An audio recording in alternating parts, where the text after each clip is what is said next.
Good morning, friends. Welcome back to the Saywhat podcast. My name is Hanna, and on this podcast, we like to talk about all things purity culture, marriage, sex, relationships, lots of girly things. It's a really fun time over here on the podcast. I hope you guys are having a fantastic Wednesday morning or Thursday morning or Friday morning, whenever you're listening. I hope you're having a great day. I am so excited to be recording this podcast today, as I am every podcast. I'm feeling good. I have found that recording in the morning means that you are going to get a better episode, which is all I'm trying to do, is give you a better episode. So recording in the morning, had my coffee, got ready, living my best life. So very happy to be recording today. And I'm very happy to tell you that I have already done one thing that I put on my vision board, which, yes, please clap for me. So proud of myself. I made sourdough. I made sourdough bread. Now, was it edible? It was not. But hey, I made it. I can do this. If you know me, or if you've been listening to this podcast for the 4 years I've been doing it, you know that I cannot cook. There are about 3 things that I can cook. I can cook breakfast food. I can make this sausage, green bean, potato meal. I can kind of cook chicken. If my life depended on it, I could cook it. I can make poppy seed casserole. That's about it. I really am just not a cook. I do not bake. I've never tried to make anything from scratch. And this year I said, I'm going to make sourdough. And then I got sourdough starter, not on purpose. Thomas was at church looking it up. Somebody came up behind him and was like, oh, you're trying to do sourdough. I can get some starter for you. And then we got starter. So it was so fast. It kind of fell into my lap before I needed it to fall into my lap. But it's okay. I did it. And I learned how to make the bread. And it was so fun. Let me tell you guys, I am obsessed. And I am ready to make my next one. Last night, Thomas was like, well, are you going to feed your starter so that way we can, get some more bread? Because the reason that the bread was not edible was had a gummy feel on the inside. So I've got some things I'm going to do to make it better this next time. I'm feeling confident, but I needed some time to recover. I needed a little bit of time to recover. I know that the starter can live in the fridge. I'm not worried about that. So I just needed a little bit of time to recover, but I might start my journey again tomorrow. We'll see how it goes. So I'm very excited about that. It was so fun. Learning how to do a new thing was incredible. And that's not something I seek out often, is how to do new things. And it's not because for any reason, I just don't. I've got my routine, I've got what I'm doing, and I'm not really, trying to seek out how to do something new.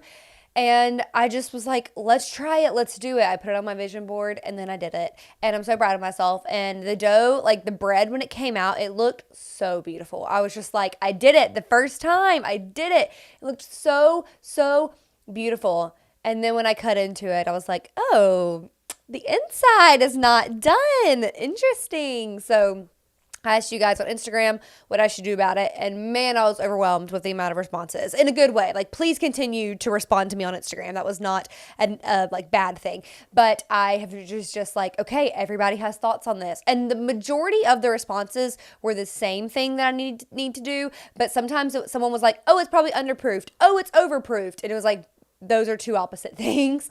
But it's hard to figure out what works best for your bread, because not all bread is the same. Not all environments are the same. So I learned a lot. It was really fun. I was really happy to do something new. And I'm just really sad that I didn't have bread to eat this morning, because I usually buy sourdough bread. But I was like, well, if I'm going to make it, I'm not going to buy it. I'm going to just do it on my own, So we're going to try it again. I'll probably give it another shot this week. I probably should feed it today. I've got another child that I'm taking care of. If you listen to the, first episode about 2025, I said that we're trying for a baby this year. And so until that happens, I got my second child, which is sourdough bread. So I probably should give my starter a name. I should give my bread a name. I've just been calling it Girly Pop. So maybe Girly Pop is the bread's name. But that's what I've been up to, is I've been making bread. And it was so fun. I work from home, so I'm home all day. So this is something that I can very easily accomplish, is making bread. I do need to time it better though, because ended up like baking the bread and getting the bread out and all that stuff on Sunday, and Tate was sick, so we didn't go to church. But if we had gone to church, I fear that that would have maybe messed up a little bit of my day. But maybe it wouldn't have, because I would have just like left it on the counter and not messed with it. I'm like, every 5 seconds I was going over like, is it ready? Is it ready? Is it ready? Is it ready? Because I was just like so desperate to see it, but it was not ready, unfortunately. But it's gonna be okay. You know, I'm gonna make it and make it again. I'm gonna give it another shot. I'm not gonna give up after the first time did not work, because I really want to make this bread. Like, I want this to be something that I can do. So I'm gonna figure it out. And it's gonna be fun. It's gonna be fun. The other thing that happened this weekend was, of course, the TikTok ban. Like, it's what everybody's talking about. I just knew that I was like, there's no way they're taking this from us. And it's just like, there's no way. Like, that's not America. Like, this is not what America does. We don't take apps from people. So, you know, I did my little goodbye on TikTok. And it wasn't even goodbye. It was like, hey, you guys just get to know me over here on TikTok, but I've been on Instagram, I've been on YouTube for years now. So welcome to me on the internet. Like, I've been on here for a while. And so I posted that, and then I'm like, okay, now it's back, and I'm just going to post as normal, which reminded me, I got hit on this week, and it was the most insane thing that's ever happened to me. I was at Target, and there's this guy who does the Target pickup and drop off, and I've seen him before. Like, he's talked to me before. I don't know if he actually like recognized that who I was, that like I'm a regular with a Target drive up, but I knew who he was. I don't know his name. So he like brought up my pickup order, and he was like, did I hear you say that you're going to go shop more, or do you want to check out? And I was like, no, I'd love to check out. I'm done. Let me go check out. And so we go, and we're like checking out, and he needed to see my license because I was buying some cold medicine because we got sick people in my house. And he was like, oh, well, just like give me your birthday. Like, I don't need to see your license. And so I gave him my birthday, and he was like, oh, you're old. And we were just like joking about being old. Like, it was fine. Like, it was a normal conversation that you just have with a checkout person. Like, it was not a big deal. He was saying, he's like, you know, we don't call it old, we call it ripe. And he was born in like 91. So he was like just making these jokes with me. Like, it was fine. Like, we were having normal conversation. I can't express that to you. And then he was like, well, once you get to 30, like those are the delicious years. And I was like, oh yeah, like I'm looking forward to it. I'm excited. And he was like, well, you are already delicious. And I could not have been more stunned. I could not have been more shocked. I could not have been more, what did you just say to me? Like, I didn't say that. Meanwhile, I'm checking out my child's diapers. Like, I'm giving him the box of diapers for my child to check out. So like, what are you trying to do? And if this guy like remembered me, which probably not, like I'm not that important, but another time, like we've done drive up stuff, like he's been giving me diapers before. He gave me, like I was going to potty train one weekend, and so I bought a toilet, and he like brought the toilet to my car and was like, good luck on your potty training journey. Like he, you know, I have a child, and not that he remembers that I have a child, but I have a child. Not that that means, you know, you shouldn't hit on people with children, but just the whole circumstance was crazy. He was checking out my child's diapers, hits on me, proceeds to insult my husband. So I'm like giving him this. I did not respond. I just kind of like nodded and was like, and like really did not respond. I just kind of nodded. And then I gave him my, I was like giving him stuff, and he saw my right hand, which has my ring on it that I got from Anna Luisa, which we got some stuff coming up for Anna Luisa very soon. But I wear this Anna Luisa ring every single day. And he was like, well, your boyfriend or fiance should have gotten you a bigger ring. And I think he didn't like account for that being my right hand, not my left hand. And so I picked up my left hand, and I said, no, my husband got me a perfect size ring. Like, my ring is perfect. There's nothing wrong with my ring. Like, my ring doesn't need to be any bigger. It's absolutely perfect from my husband. And I kind of said it like that. I was like, no, my husband got me this ring, and my ring is perfect. Thank you very much. And I didn't say thank you very much, but I did respond. I was like, no, my husband got me this ring, and it's the perfect size. Like, look at it. Like, it's good. It's big. Like, I love this ring, and it's perfect. And then my husband is happy. And he like kind of said, I don't even remember what he said after that, but I just got in the car, and I was like, I have never felt more just gross. Like, calling me delicious, like, is so gross. Like, I was literally wearing sweatpants, a tank top, and a cardigan, and my cardigan was buttoned up, and my hair was in a slick back bun, and I was wearing my glasses. Like, I was not trying to look like, the America's Next Top Model. I could not believe what was happening to me. I just felt so gross. Like, he knew that I was either engaged or dating, and I was checking out diapers, and he still proceeds to hit on me like that. And, people can hit on whoever, like, that's fine. But the wording he used to hit on me just made me feel so gross. Like, calling me delicious was just disgusting. Like, my husband doesn't even tell me I'm delicious. Like, that term was just so out of pocket. Like, so out of pocket. Like, I could not believe that he would say that to me. And then somebody on Instagram commented and was like, well, he could have said that you weren't pretty and your sweater was ugly. And I was like, okay, I would have rather him say nothing at all. And she had commented, she was like, pick your battles. And I was like, well, I'd rather him say nothing at all. And she was like, well, you're playing the victim, grow up. And let me tell you, you know what her bio is on Instagram?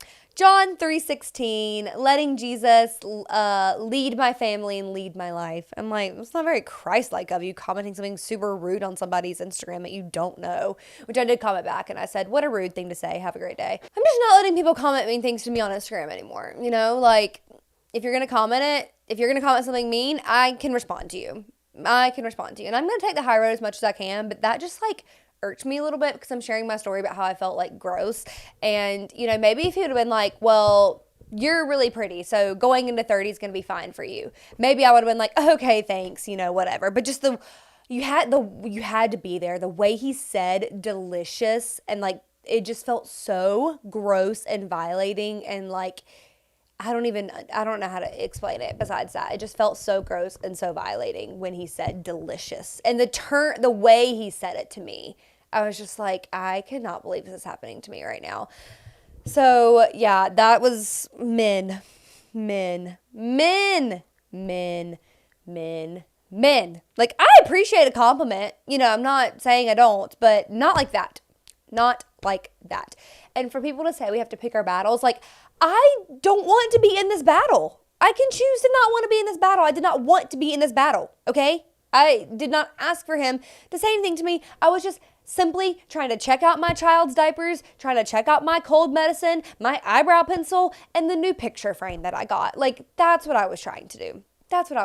Which, speaking of, on a lighter note, I did get some art from Target, which I'm very excited about because I got a new rug for my living room, which I am so excited about because it brings so much life to my house. Like, I'm renting, and so we're not painting. We're not trying to hang a ton of, so many things on the walls because it's just like hard to fix that when you move out. But I was so tired of just my entire house being cream. Like, everything in the house is cream. The carpet was cream. The walls are cream. It's just so bland. And so we got this carpet. Caroline found it on Facebook Market when she was like visiting home and like in Georgia, and she found it, and it was $150. We asked for $125, and so we got a 9x12 rug for $125. Like, I can't even believe it. Thomas had that much money in his Venmo for some reason, so it was basically free, and I just could not believe it. Like, it was the most beautiful rug. It's like perfectly taken care of, because I will be honest, like, I'm a little bit nervous to buy a rug from Facebook Market. Like, that does sketch me out a little bit because, like,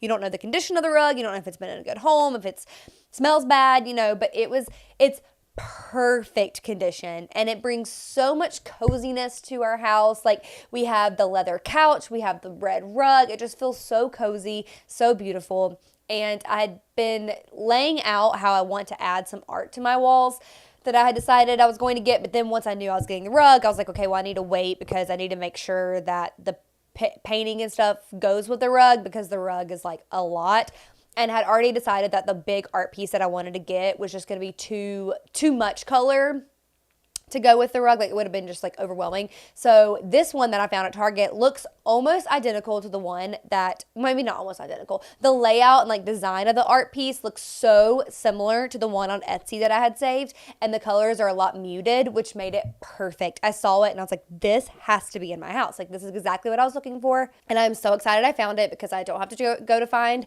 a frame for it. The frame is already there. So it's perfect. I'm so excited. So we're going to hang that today. And me and Thomas have come to like a compromise of like, we're going to have things that I love and things that he loves, and, you know, try to represent our family with the art that we choose. So the art piece that I was going to get on Etsy was Colorado wildflowers. And this art piece that I got from Target looks just like that one. So I'm like, okay, that's Colorado wildflowers. We lived in Colorado. We're going to get a flag that says, praise God from whom all blessings flow, which is my favorite hymn, the doxology. We're getting an art piece that is like Thomas's, he loves Star Wars, so we found some like obvious Star Wars painting, which I'm very excited about. We're gonna put that, and then we have one more spot we have to fill, so I'm trying to figure out what's gonna go in that spot. I'm hoping to find maybe some like quote from Taylor Swift or something like that, but we shall see. So we're trying to, blend all of our interests and put it as like art on the wall. I did find this really beautiful deer that, I know that sounds crazy, but it was a deer with like a cute little bow on it, and it looked like a coquette deer. I don't know if that's how you say that word, but it was so beautiful. But Thomas is like, I know that you're trying to like connect with like me liking to hunt and, my roots, but I like don't really care for this deer. Like, you can find something else. So I probably will find something else. But the deer is so cute, so I might still get the deer. I just feel like it kind of completes the art. So we will see. Anyways, there's all of my updates. That was a lot of updates for today. Usually I try to keep it short, but we had a lot to talk about. We had a lot of ground to cover because last week I had a guest on, so we didn't get to do this part. Anyway, you don't care about that. Let's dive into the episode. I'm really excited about today's episode because this is something that we've been needing to talk about for a while, and I don't know why we have not talked about this. It's some marriage, family, life advice. I was hanging out with some girls the other day, and we were talking about the mental load and just like how being a woman and a wife and a mom just means that you carry such a mental load of your home, your child's life, your work. Like, the mental load is just exhausting of like having to think about everything all the time and plan all the time. And it used to be really hard for me, like carrying the mental load, but then things started changing in my marriage and in my home, and I don't really carry the mental load of our house. Me and Thomas really equally carry the mental load. And so it doesn't feel as overwhelming to me as I know it does for other people, because me and Thomas truly are like equal players in our home. We truly are teammates, and we carry our home pretty equally, like, honestly. And I know that's kind of like a wild thing to say in this, day and age. I see a lot on the internet about people talking about like how the woman just carries the mental load. I've seen it, in life where, the woman does literally every single thing for the man, and he doesn't have to lift a finger besides going to his 9 to 5 and coming home. And that's just like not how me and Thomas are trying to live our life. Like, we want each other to be, as happy and joyful as we can be. We want to create a loving home. We want to have like, get the most out of life that we can. And the way to do that is for us to be teammates, like to be team players. So I want to talk about how being a teammate can really change your life. And I don't think, anything in this is like revolutionary, but I do think that we can ask our husbands and our spouses to do more, because they live in their house. They live in their home. Yes, they are providing monetarily probably for their house, but like, they can be expected to do more. Like, we can ask more of our spouses. We can ask more from them, and it's okay, because they are they're living in their house. Like, we are all expected to do our part in taking care of our home and taking care of our life. And that is not just the husband goes to work from 9 to 5, and because he brings in the money, that means he is excused from doing everything else. Like, that is not reality. Reality is that most moms are having to work. And so they're having to work and take care of their child at the same time, or they're having to work and their child is in daycare. And so, back in the old days, the husband went to work and the mom was at home. And so her job was to be a stay-at-home mom, which means taking care of everything, the cooking, the cleaning, the child, the planning, the doctor's visits, taking care of all of that while the husband went and worked.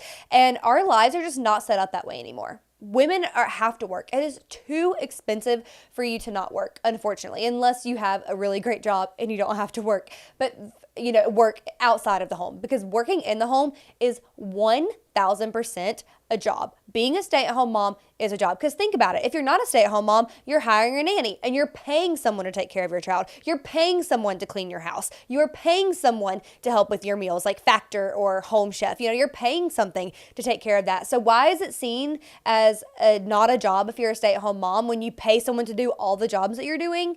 Make it make sense. It is a job. So we all have jobs to play. And we often, especially women, is what I'm talking about, women, feel so overwhelmed with everything all the time, trying to remember, trying to plan out the holidays for your child, trying to plan out, the next doctor's visit, trying to make sure that your child is learning the letter E and knows how to color and knows how to be, their manners. And you're always trying to think about your home too, like trying to keep a tidy house so your child isn't overwhelmed, so you're not overwhelmed. You're trying to keep a tidy house, you're trying to have the laundry done, like all the things that are constantly piling up. And also like trying to be a good friend, trying to be a good Christian, trying to serve in your church, trying to volunteer, trying to have hobbies. Like it all can feel so overwhelming all the time. And I've gotten to a place in my life where it doesn't feel overwhelming because I am a teammate. I'm not running my entire life and my husband just goes to work from 9 to 5. That's not how it is in our home. And I cannot tell you how much it has changed our lives, both of our lives, to have us actually be teammates and taking care of everything. So we're going to go through and talk about how being a teammate can change your life and your marriage. And we've got a couple things that we're going to cover. So the first one is when you are a teammate, and these are in no particular order. When you are a teammate, it changes how you fight with your spouse. So if you are going into this thinking, okay, we are team players. We are on the Ward team. We're the Ward team because my last name is Ward, which speaking of, I really miss my maiden name because it was so much more fun than Ward. My maiden name was Sprinkle, and I think that Thomas should have taken my name just simply because it's a better name. So we are on the Ward team. That's the team that we're on. We're on the Ward team. So when we fight, we really try to view our issues that we have as the problem and not Thomas is the problem. I am the problem. I'll give an example. So Thomas and I, like everybody else, get in fights about things. And we were in a fight the other day and I was just mad at him. I was being mean. I knew that I was being mean, and that just is not how we want to fight. That's not how we want to live our lives, our marriage. That's not good for our marriage. I was being mean and I shouldn't have been mean to him. And he came to me later and was like, that's really hurting my feelings. And the whole day that before we could actually talk about what was going on, I just knew, I was like, he is not the problem. There is a problem that we need to work through, but he is not doing the things that I'm accusing him of or saying. There is a problem that we need to address, but it's not the other person. And we really need to be teammates on this. And so he came and he was like, you're hurting my feelings. And I was like, I know, I'm so sorry. I, really was treated you unfairly. And we just talked about it. But the root of the cause was I was not looking at him as my teammate. I was looking at him as the problem. And he was not the problem. He just wasn't. I was taking out my anger about this one thing on him. And that's really not fair to him. And so if I had gone into it, saying my frustrations about the problem and not my frustrations at him and treated him differently, we wouldn't have had to have that conversation. I wouldn't have hurt his feelings. And so we try to, obviously I failed, which is what I'm sharing with you, but we really try to go into every fight with we are fighting against this problem. I'm also saying this with the basis of you were in a loving marriage, not an abusive marriage, because if you're in an abusive marriage, this is very different. The person who's abusing you is the problem. I'm coming at this as we're in a healthy marriage. That's what I'm saying. Because if you're in a non-healthy marriage, this cannot apply to you. The person is the problem if they're doing things that are bad. Okay, that's not what we're talking about. We're talking about you're in a mostly healthy marriage, but you are trying to fight against the problem. It really changes how you fight. When you really try to go into every day, believing the best about your spouse, it really does change things. I know it's so easy to make a story up in your mind of well, they did this because of this and this is why. And, pretending, making up the fights in your head that you're going to have. And then you start to spiral and then you start to focus on those things. It's really hard to get out of that and to see your spouse as somebody who loves you and is trying to do the best that they can. And sometimes they're not doing doing the best that they can. And then obviously that's something else that we need to worry about. But if you just go into the fights with like trying to believe the best in your partner, like you will fight better. You won't say as mean things like I did, because I knew what I was doing and I was still doing it, which was like so unfair. Just a lapse. It's hard sometimes, guys. Life is hard. But you go into it believing the best, and it really just like changes things. I feel like you can address like problems easier when you are thinking about it as like we're fighting against the problem and not each other.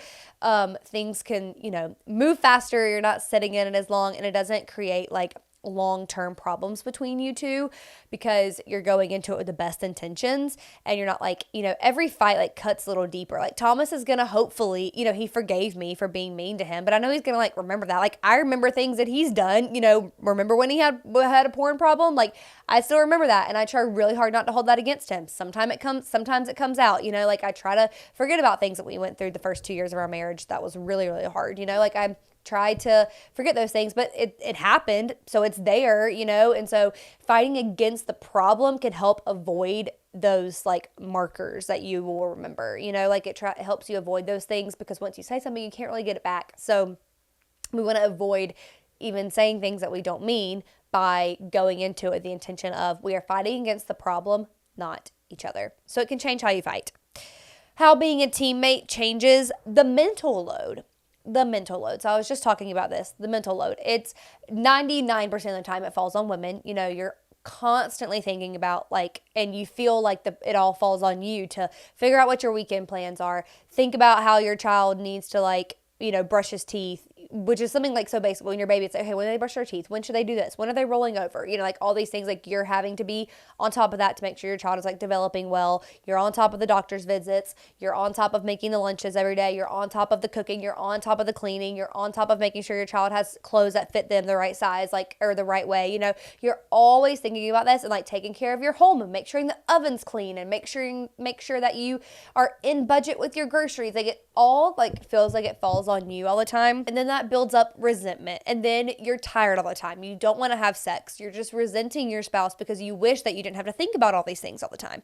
But instead of just sitting around wishing that you didn't have to think about these things all the time, we have to change that. Your husband is more than capable of doing the dishes. Your husband is more than capable of cleaning up after himself, of doing the laundry, of thinking about the doctor's visits. He is more than capable of planning a date night. He is more than capable of focusing on your child's closet and if they need more clothes or not. If your husband can focus really hard at his job, if he can focus and get things done at his job, if he can spend all his time and energy focused on his hobbies that he gets to do and doesn't think twice about, he can take some of that energy and put it towards your home. He lives in this house too. He, is part of your family. We say that they're the head of the household, but do they even know the household? How can you be the head of the household and not know your household and not know how your household runs? I'm so grateful that when my friend was in the hospital, I was able to look at Thomas and be like, hey, I got to go to Georgia. And he was like, yeah, you got to go to Georgia. I went and packed my bag and I left in 30 minutes. Literally left 30 minutes later. I didn't say a single thing to him about taking care of our child. I didn't remind him we needed to do this.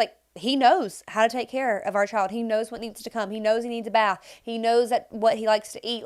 He is very invested and involved in our child's life. So I can just leave if I need to. And that's because we share the mental load.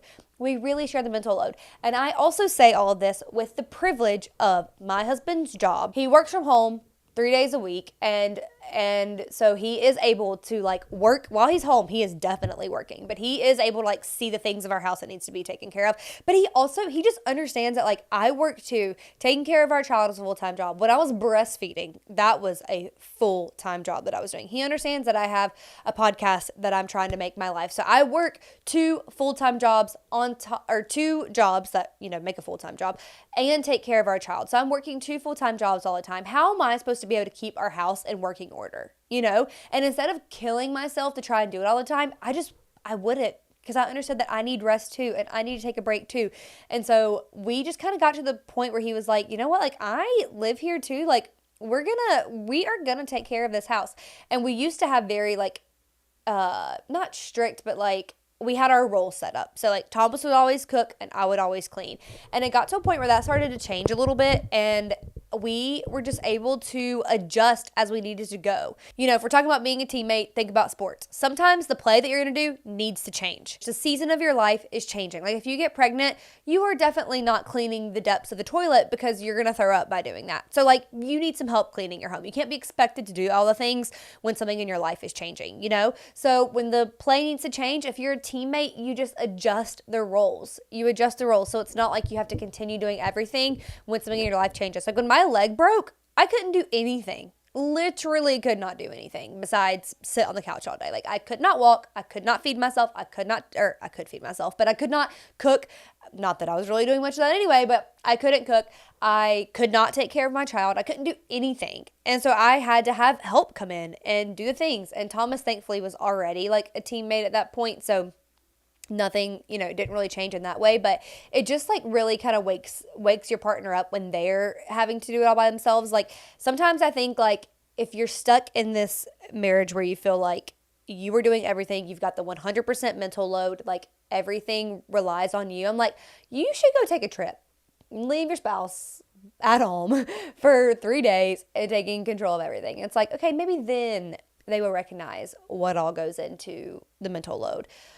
I hope it doesn't have to get to that point. I think just conversations can help them get to that point. But because Thomas was just like, yeah, I can do this. Like, I do have a full-time job. And a full-time job that requires a lot of his time. Like, it really does. When you work at a church, like, it requires so much of your time mentally. It requires a lot of time physically. It requires a lot of your time spiritually. Like it takes so much from you. And so I do say all this with the privilege that Thomas does work from home. So we do, like he does when he needs a break, he can do the dishes or he can flip the laundry. So like I do understand fully that privilege. But also like him working at a church comes with sacrifices. Like I'm taking our family to church on Sunday, just me. Like I am doing the evenings by myself all the time. Like there's so many evenings I'm doing by myself because of this. I have to be okay when something comes up last minute and he has to go to church. Like I have to be okay with those things because that's what I signed up for.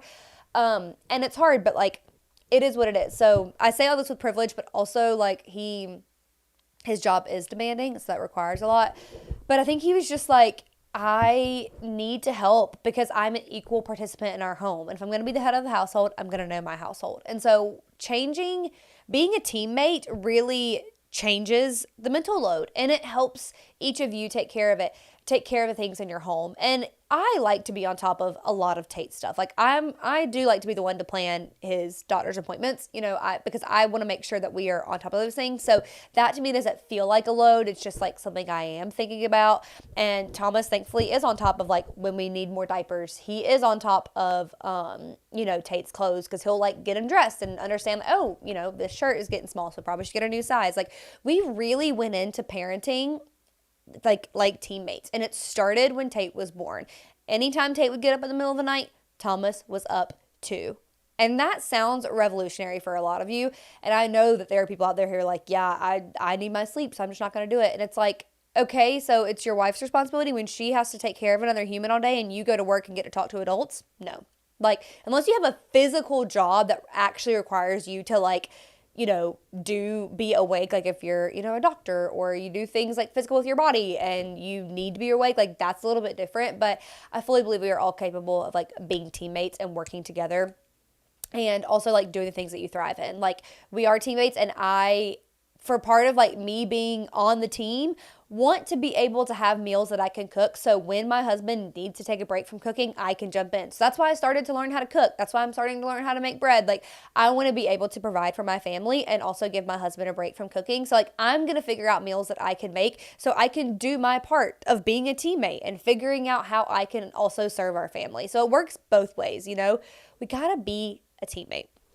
Okay, how being a teammate changes the physical load. So taking care of your home and your life also is like physically challenging. And so if you have decided like what we are each going to work on and, sticking to that, but also being available for it to change, it really can help the physical toll on your body. Like I am not doing anything with our cars. That's just not my life. I don't know how the cars work. I don't know. But so because Thomas is like takes care of our cars, I can take care of cleaning up when Tank goes to bed. You know, like we've got those like equal parts. Like I can take care of cleaning the bathroom. You know, we really we equal it out. Like I hate to do floors, but Thomas doesn't want to clean the toilet. I'm going to clean the toilet. He's going to clean the floor. You know, like we come together in agreement because we are teammates. So it also helps your like physical body. Because when you think about it, like being a stay-at-home mom is so physical. Like the cooking, the cleaning, the child taking care of your child. Like it is a very physical job. So it's good to like, you know, if you're a teammate, you're helping even out that physical load, which is very nice. Okay.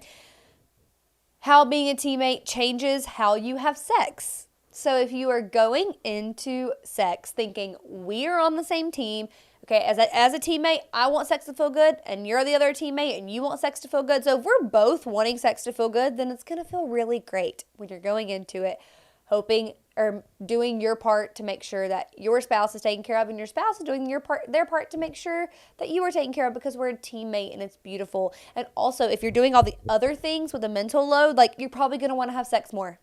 You know, I hear people talk a lot about like not having any kind of sex drive, and it's like, okay, well, are you taking care of your house completely by yourself? Are you constantly thinking about taking care of your child and you're also working? Yeah, of course you don't have a sex drive.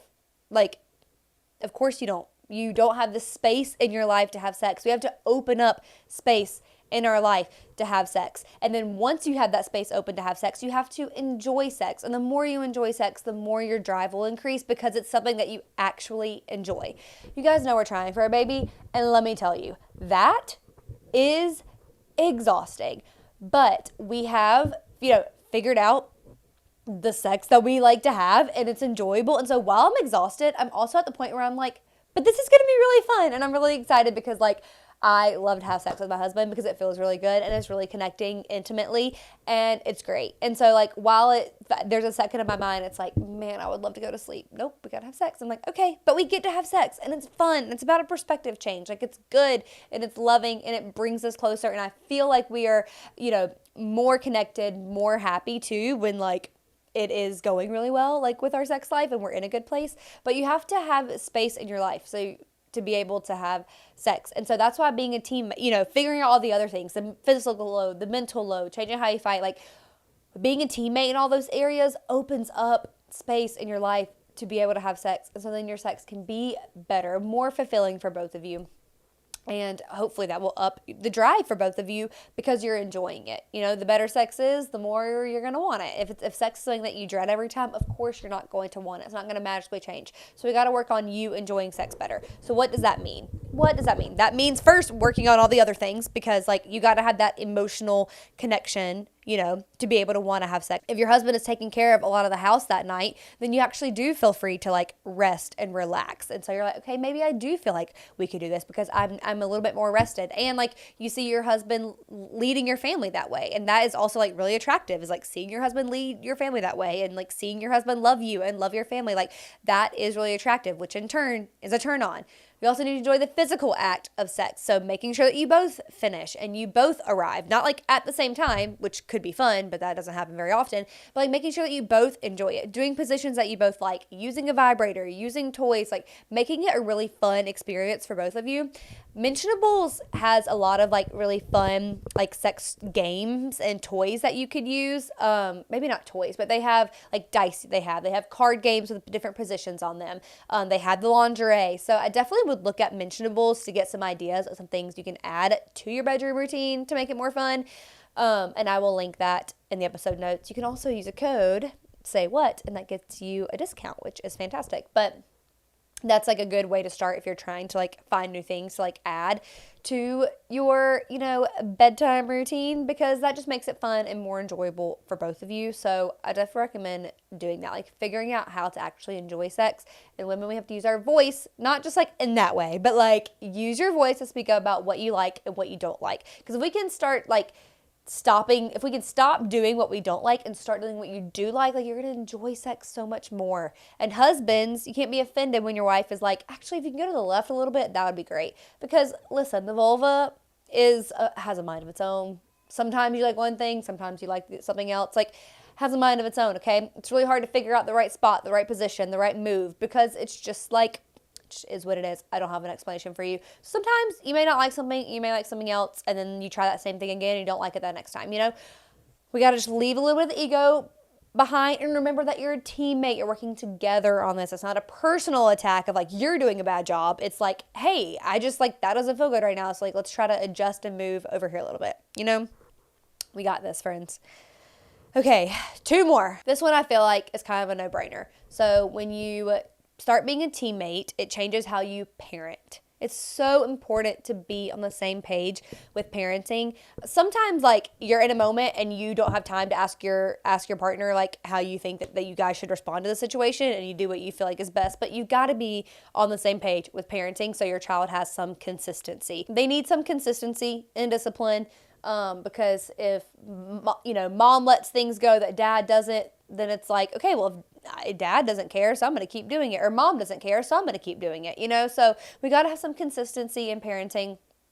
And a lot of that comes from being a teammate, equal. And your child wants to spend time with both parents, Tate is with me a lot of the time. So I try to when Thomas comes home, I'm out. You get to have him now. 1, because I want a break, but 2, because I want him to spend time with his dad and really enjoy being with his dad. So being a teammate is, changes how you parent for the better. Your child will only benefit from you guys being teammates, truly. Will benefit in the consistency of discipline, will benefit in getting to be around both parents and love both parents. And I understand if one parent is working versus the other is not that's hard. You get less time, but it takes being intentional about the off time, and making sure that the other parent is getting to, spend time with their child. But it's also just being a teammate and parenting helps with the load of it all, I'm not going to get into the mental load of it all again, but it really does help. And the happier and more joy filled you are as people, the better you are going to parent. It's only better for your child. You deserve to be happy, for yourself, but my child, knowing that I'm creating his childhood, he needs to have a healthy mom, that is enough for me. That is why I went on Zoloft. I'm he needs to have a mom who is in her right mind. And I was not when I was experiencing my postpartum rage. And so I'm going to go on Zoloft because he deserves that. He deserves to have a mom who's present. And that's what it's going to take to make me present. Great. I'll do it. I'll take it. So, doing what we can for our children. That one I feel is a little self-explanatory. Okay. The last one, being a teammate changes your marriage. It just changes your marriage. I am trying to be more of an equal partner in the love romantic part of our marriage, because for a while I just didn't I had the space to do any of that. But like I said, I'm going to start planning some at-home date nights. Have I planned one yet? I have not, but I will.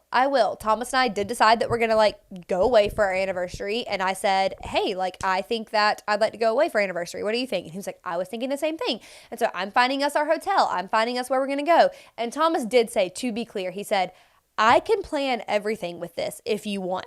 I can handle it all for anniversary. And I was nope. I want to be involved. I want it to be something that we get to do together and it be a really fun thing for us to do and plan. So I'm excited that we're going to go away for anniversary.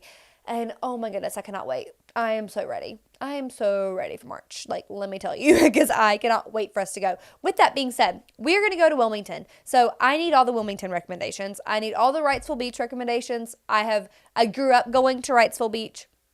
And so I'm very familiar with the area, but I've gone only one time as an adult. So I need the restaurants. I need the hotels. I need you guys' suggestions for Wilmington, because we're going to go and I'm very excited.